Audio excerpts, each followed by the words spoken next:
In custody right now, the ex-boyfriend of a nurse found murdered after being kidnapped. It tops Local 4 News tonight at 11. I'm Devin Scalia. I'm Kimberly Gill. Let's bring you up to speed on this case that we've been following since Saturday. 36-year-old Jameer Miller was arrested in connection to the death of Patrice Wilson. Police say she was abducted after leaving her overnight shift at Detroit Receiving Hospital. Wilson's body was found Sunday in the trunk of an SUV outside her apartment complex in Novi. Her death is calling attention to domestic violence. Pamela Osborne, live tonight, expanding on this issue. Pamela.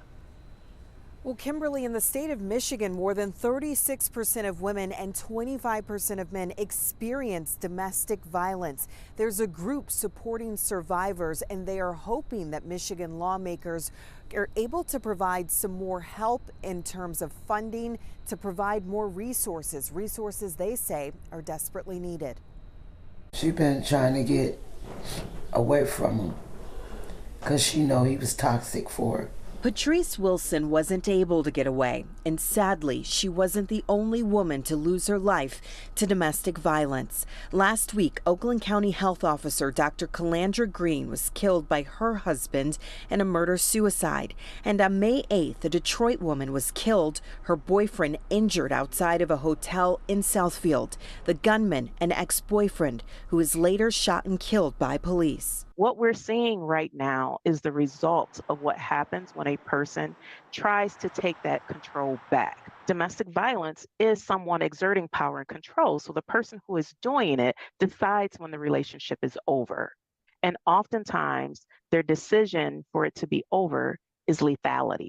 Cherie Thomas is the deputy director of the Michigan Coalition to End Domestic and Sexual Violence. Across the state, she says there aren't enough beds to shelter the people who need them. But she has hope. Right now, it's sitting in our lawmakers' hands. In the state's proposed budget, $60 million would go directly to local programs acting as first responders for victims of domestic violence and sexual assault. We want to make sure that every survivor, regardless of their demographics, regardless of the community that they live in, are able to walk into a program and be met where they are in the way that dignifies their lived experience.